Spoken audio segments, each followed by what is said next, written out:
کہیں پہ محفل ہے دل جلوں کی، کہیں پہ رونق ہے میں کشوں کی، اور میں اپنے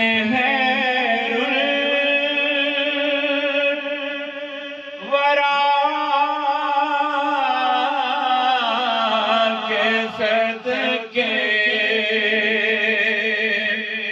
میں ان کی شان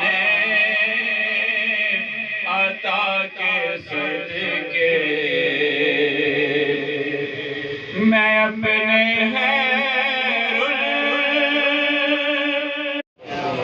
وعلى آلك وأصحابك يا حبيب الله وعلى آلك وأصحابك يا الصلاة والسلام عليك يا نبي الله والسلام عليك وعلى آلك وأصحابك يا نور الله.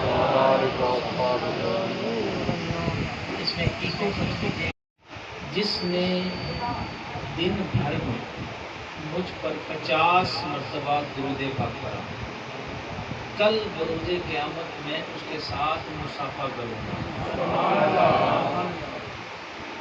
اس حدیث پر ہمارا عمل کب ہوگا؟ جب ہم 50 مرتبہ ہی پڑھیں. ویسے ہم 100 مرتبہ پڑھیں، 200 بار پڑھیں، 500 بار پڑھیں، 1000 بار پڑھیں، جتنا اللہ پاک ہمیں توفیق دے درود پاک پڑھیں. مصیبتیں دور ہوتی ہیں، بیماریاں پریشانیاں دور ہوتی ہیں، اللہ پاک کی رحمتیں نازل ہوتی ہیں، گناہ معاف ہوتے ہیں، درجے بلند ہوتے ہیں. درود پاک کے تو بہت سارے فضائل ہیں، لیکن ہر حدیث میں جو فضیلت بیان کی گئی،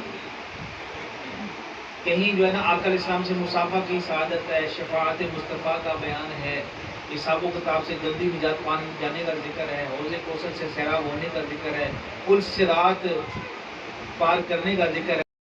کیوں کھڑے رہتے ہیں؟